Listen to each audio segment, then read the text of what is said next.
Major characteristics of Ravenna's wolves are: they stop at nothing to destroy innocent people.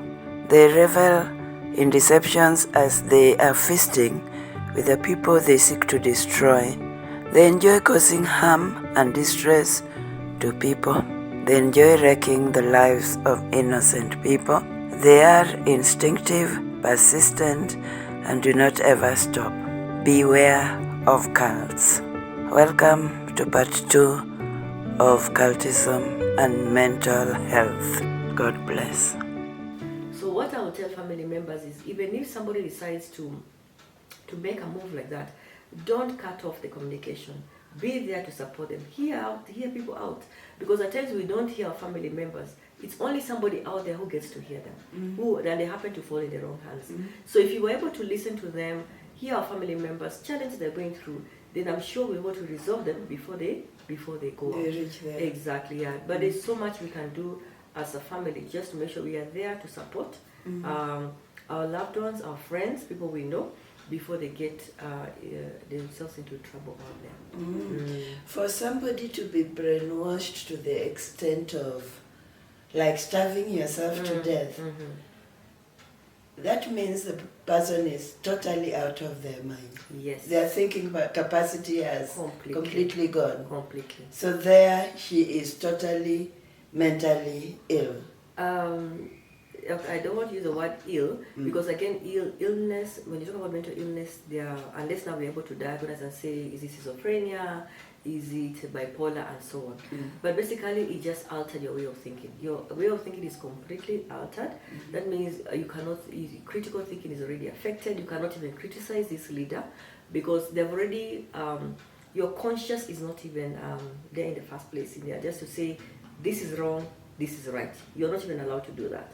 So the fact that there is no freedom to express myself, even my perception of how I look at things is also distorted at the end of the day. So this is not basically what really affects the individuals when they actually find themselves in cults. Yes. So, I don't know whether I've answered that question conclusively. Yeah, but when a person has reached a point when they cannot make reasoned decisions, the person is already... They are already getting sick, yes, because their way of thinking is already distorted. It's impaired. So that means it's not rational. It's very, very rational. Yeah. So already there's a problem, yes. So the leaders know how to manipulate people to reach mind such control, yes. Mind control. A lot of mind control. So these people, they seem to be to know a lot of psychology, to be able to manipulate the mind of a mass. Yeah. Remember we said most of them are psychopaths, meaning they are not in a very stable mental state. So the fact that you're already there, you even in terms of what you talk about, your consciousness is almost not there. You find personalities like who are narcissistic kind of people, they're really extreme. So it doesn't matter how you feel, what you think as a group. For me, my aim, my goal is to be right at the top of this cult, or to get what I desire in terms of reward. So you really don't care what happens to the other members within the cult.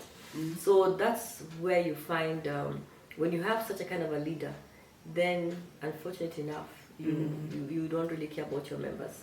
You have your interest at heart, not the rest. Now, shared psychotic disorders can a cult, and clearly, because within a cult, a group of people who probably came from different areas come to share the same, to believe in the same thing. Can a cult or cult leader catalyze people to have shared psychotic disorders? Yeah. You see, these members could join the group for many reasons, as I said. Yeah. You find I have just lost a job, I'm in a financial crisis, and so on.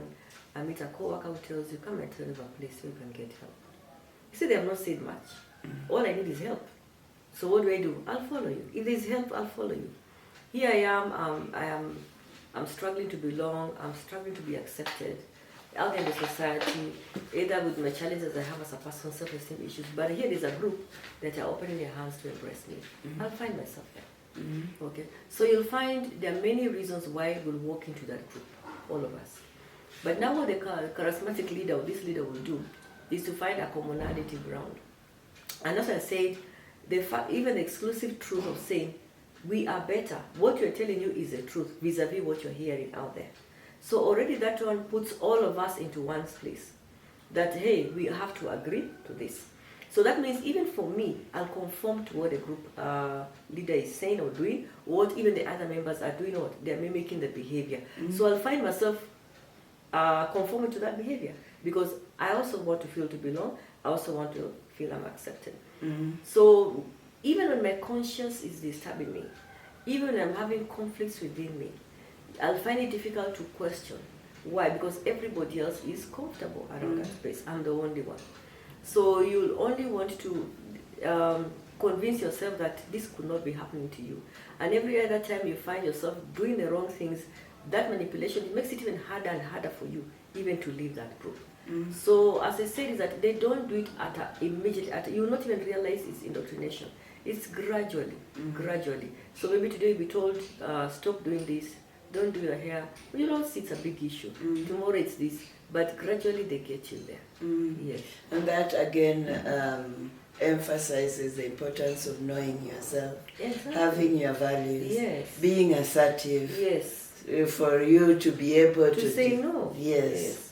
This I can do, to draw some boundaries. Yes. Now, churches are coming up. Denominations are coming up. Yes. How are people supposed to know which is the cult, which is not? Which one is teaching the right thing, which one is not?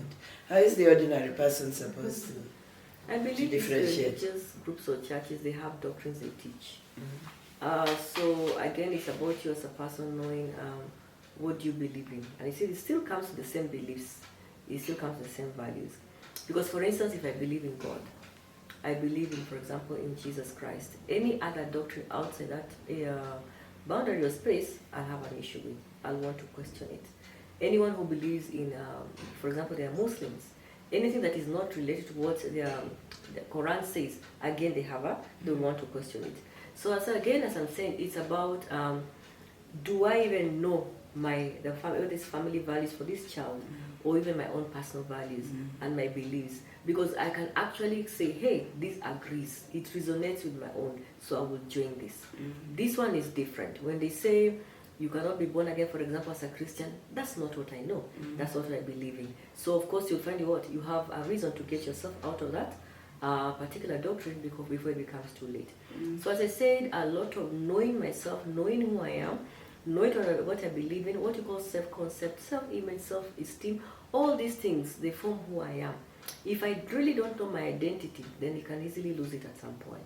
Yes. And like you say, if I'm a Christian, if I believe in Jesus, then I should know who Jesus is. Exactly. And where to get to know the information about the Jesus. So we expect you to know the Bible, to know what you read it, and know what really it says. So anything outside that doctrine, then you can question it. But if you have no information, then there you go. Then you'll be deceived. And that's what they use, deception. Yeah. Thank you so much. Is there anything that we haven't touched on cultism and mental? I think we've done most of it. Yeah. All I'll just say is that there's hope, and all I'll say is that you're saying we should not that stigma of saying that they're already in these cults, this cannot happen. Remember, we as family members, you can do a lot. You are the friend, you the co-worker, you the relative. You can actually do a lot to help this person get out of the cult. As you said, some of them, they're already born into it. Others are manipulated. Others were actually coerced to join. So let's reach out to these people. Let's not stigmatize them, and actually, yes, let's help them out. Thank you. A word to the church leadership. I think for our church leaders, we'll say, if that's your calling, then do what you're called to do. And we normally say, you being the leader, you're supposed to lead your people in the right direction. So we'll just say is that live up to those values with being honest, it's been integrity. Let's live up to that. Yes. Thank you very much, Josephine, for being with us again today. Thank you so much. Yeah. Thank you very much for watching this episode of bringing sunlight into mental health. If you are here for the first time, you are asked to subscribe. Remember to subscribe, to share, to click on the notification bell. And we also value your comments. And we would want to know what else you would want us to bring to you. God bless you.